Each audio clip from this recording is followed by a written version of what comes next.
politique, elle maîtrise la joute oratoire et l'art de persuader. Marie Montpetit.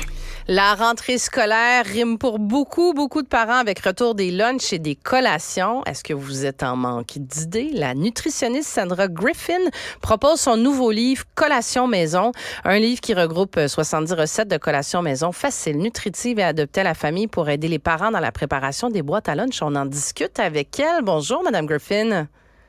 Bonjour. Bonjour. Ben écoutez, parlez-nous elle est sortie d'où cette initiative-là? Je sais que vous êtes, entre autres, maman de 4 enfants, donc j'imagine que les collations, ça doit être quelque chose aussi qui revient souvent dans votre quotidien. Qu'est-ce qui vous a motivé à faire ce livre-là? Oui, tout à fait. Donc, moi, j'ai 4 enfants. Les collations maison, ça fait partie de notre quotidien depuis des années. Ma communauté en ligne me connaît aussi pour ça parce que durant le confinement, on cuisinait à chaque jour là, sur les réseaux sociaux. Et j'ai déjà un premier ouvrage là sur l'introduction des aliments chez le bébé par l'alimentation autonome du bébé. Puis je me demandais, où est-ce que je m'en vais avec ces projets de livres-là? Qu'est-ce qui répondrait aux besoins de ma communauté? Puis, quelles recettes de collation je cuisinais? Comment améliorer une recette? Comment prendre l'habitude de cuisiner ces collations maison? C'est vraiment des sujets qui revenaient souvent. Donc, je me suis dit, oui, moi, je me sens vraiment à l'aise là de présenter ce beau projet-là là, aux familles. Mais c'est pas seulement des collations pour les enfants, c'est vraiment pour toute la famille. Puis j'ai eu l'occasion, c'est ça, de le feuilleter. Très beau livre, là, très coloré, des belles photos. Vraiment, honnêtement, c'est hyper intéressant. Puis vous êtes donc nutritionniste aussi de formation, de métier. J'imagine que forcément, ça a dû vous guider aussi dans le choix des recettes.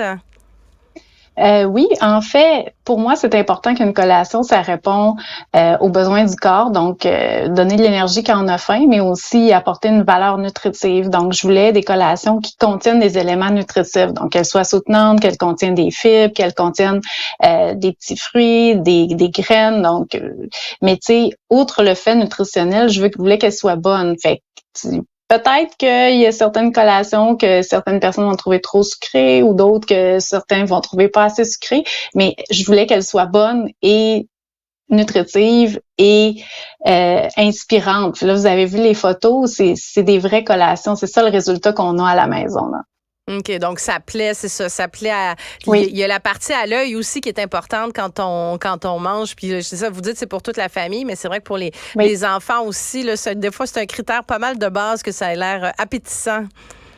Oui, tout à fait, que ça soit coloré. Puis c'est des saveurs aussi qui plaisent aux enfants, mais aussi à toute la famille. Donc, j'ai des collations qui sont plus typiques enfants, comme par exemple un muffin double chocolat, des muffins aux bananes ou des galettes là, style pâte d'ours. Mais en même temps, j'ai des collations qui plaisent peut-être plus aux parents, comme des scones, des biscottis. Mais qu'est-ce qu'on se rend compte, c'est que quand nous, on prend plaisir à manger ces collations-là, ben les enfants aussi les veulent. Donc, c'est vraiment pour ça là que il y a des collations variées. Il y en a des salées aussi. Puis pour moi, qu'est-ce qui était super important, c'était que les gens prennent l'habitude de cuisiner maison, puis cuisiner maison des collations. Puis un des critères, c'est qu'il faut pas retourner à l'épicerie, là. Si on veut cuisiner des muffins, il faut avoir tous les ingrédients parce que déjà, retourner à l'épicerie pour le souper, c'est plate, mais retourner à l'épicerie parce qu'on n'a pas de pêche en conserve pour faire des muffins, ça fit pas. Donc la grande majorité des recettes, c'est des ingrédients qu'on a toujours à la maison. Donc, on peut faire des collations, même si on n'avait pas prévu faire ça là, dans la liste d'épicerie. Puis comment vous trouvez le temps parce que là, j'imagine que pour il y a beaucoup d'essais-erreurs pour essayer de faire ces recettes-là. Avec 4 enfants, ça doit être pas mal sportif. Oui, en fait, c'est vraiment beaucoup de travail, là, faire un livre de recettes, c'est vrai. Puis surtout que le temps de test de collation est assez comprimé dans le temps. Donc, en temps normal, je fais 1 à 2 collations par semaine. Donc, ça, c'est mon régulier. Mais là, pour faire un livre, c'est des 8-10 recettes par jour pendant quelques semaines. Donc, on a mangé pas mal de collations à plusieurs repas, là, je dirais l'hiver dernier. Donc, est-ce que vous les considérez un peu comme des testeurs? Vous les mettez à contribution sur ce qu'ils aiment pas, ce qui leur plaît davantage ou non? Oui, c'est sûr que mes enfants, c'est mes premiers testeurs, mais je dirais que je suis assez critique moi aussi. Donc, j'ai essayé certaines recettes, là, tu sais, il y a des recettes de légumineuses, mais tu sais, je voulais essayer des recettes qui avaient, par exemple, des haricots noirs là-dedans, puis le résultat, moi, quand ça me plaisait pas, je voulais pas ça dans mon livre. Donc, les recettes là, sont testées, aimées par les enfants, mais aussi par moi. Puis qu'est-ce qu'on retrouve, c'est ça pour nos auditeurs, tu sais, les incontournables. Qu'est-ce qui va plaire d'après vous dans ce livre-là, puis qui fait que les gens devraient se le procurer? Ben en fait, c'est ça que je me rends compte, c'est qu'on n'a pas toutes nos mêmes goûts et intérêts envers les collations. Par exemple, moi, c'est sûr que je préfère les muffins. OK? Pour moi, c'est ça une collation, c'est des muffins. Mais il y a certaines personnes que ça va être vraiment qu'est-ce qu'on fait pour changer les bartends du commerce vers une version maison. Moi, je suis moins bar, mais il y en a là-dedans parce que c'est ça que les gens veulent. Et moi, j'ai plus aussi biscuits secs comme des galettes à l'avoine, mais un peu plus croustillantes. Mais je me suis rendu compte en faisant des sondages sur mes réseaux sociaux que les gens aimaient plus les galettes molles, là, les galettes moelleuses.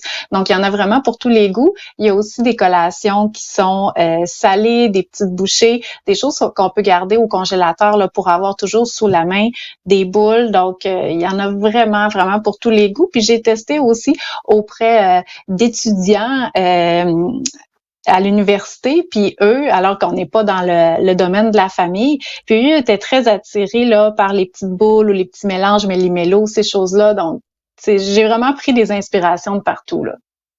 Puis vous avez, les gens peuvent vous retrouver aussi sur votre blog mamanmangebien.com là où vous proposez aussi très très léché, très beau hein votre blog. Puis vous y proposez des idées de recettes, des guides, toutes sortes de conseils. Puis vous échangez avec les gens sur ce blog-là? Oui, en fait, moi, ma pratique est vraiment en ligne. Donc, moi, je parle d'alimentation familiale, principalement aux mamans. Là, c'est vraiment la clientèle à qui je m'adresse. Donc, on passe vraiment de la grossesse à l'âge scolaire des enfants. Donc, oui, j'échange via les réseaux sociaux, mais moi, je travaille avec les mamans au niveau de la planification des repas, l'alimentation des enfants, leur propre alimentation à elles aussi. J'ai des livres numériques, donc c'est vraiment ce que nous permet là maintenant le travail en ligne, là, c'est de mieux répondre aux besoins des gens en tant que professionnels de la santé. Oui, parce que votre livre, justement, il se procure en version numérique. Là. Oui, donc ceux qui veulent plus avoir de livres de recettes parce qu'il y en a partout, ils peuvent avoir la version numérique. Et étonnamment, j'ai beaucoup de demandes aussi d'une communauté d'Europe que mon livre est pas édité là en Europe pour l'instant. Donc, ils peuvent se le procurer en version numérique. Là. Je leur dis là, par exemple, que c'est pas en grammes, là, mais c'est correct. Ils veulent quand même.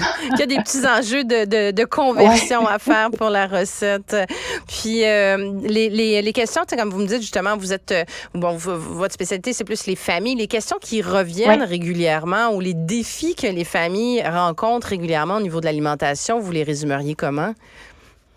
Ben, par rapport à la collation, c'est les enfants qui veulent collationner à toute heure du jour ou de la journée ou que le repas vient de terminer puis ils ont envie d'un dessert ou qui demandent déjà une collation. Puis souvent, on peut se dire hey, c'est quoi l'affaire avec les collations? As-tu besoin d'en prendre tant que ça? Mais à la base, la collation, hein, c'est vraiment pour répondre aux besoins du corps. Puis les enfants sont très, très à l'écoute de ça. Donc, ils ont faim entre deux repas, ils vont avoir faim, ils vont nous le dire. Donc, ça va être le moment de la collation. Donc, c'est ce qu'on appelle un peu le partage des responsabilités. Le parent est responsable de l'horaire des repas, de qu'est-ce qui est au menu et l'enfant est responsable de la quantité. Donc, par rapport à la collation, ça, c'est des choses qu'il faut enseigner aux parents. C'est que l'horaire des repas, c'est nous, le parent, qui le décidons. Donc, oui, il va y avoir une collation, mais là, pour l'instant, c'est pas tout de suite. Et oui, ça va être ça, la collation. Tu vas pouvoir en manger selon ton appétit. Donc, ça, c'est des enjeux. Aussi avec les mamans, souvent elles font beaucoup passer les enfants avant, donc elles-mêmes elles oublient de manger des repas, des collations où c'est pas nécessairement assez nutritif pour leurs besoins. Puis bon, la planification des repas, économiser à l'épicerie, ça fait des années que je fais ça, puis c'est toujours de plus en plus vrai à chaque année. Ça coûte plus cher, on a beaucoup de responsabilités, hein, malgré nous. On dirait que toutes les responsabilités d'économiser, de pas gaspiller, de planifier tous les repas, ça nous revient tout le temps. Ben moi, je veux aider, je veux pas culpabiliser, je veux donner des solutions pour essayer d'essayer de se soulager cette charge mentale-là. Avez-vous des petits trucs, justement, en terminant pour nos auditeurs en cette période, justement, de rentrée scolaire? Puis oui, le contexte économique est difficile pour tout le monde aussi. Là. Avez-vous des petits trucs à nous partager? Ben, c'est vraiment de revenir à l'essentiel puis d'essayer de pas se mettre de pression. Tu sais, oui, on voit des belles recettes sur Internet. Oui, on voit des garde-manger super bien planifiés puis tout ça, mais ça colle peut-être pas du tout à notre réalité.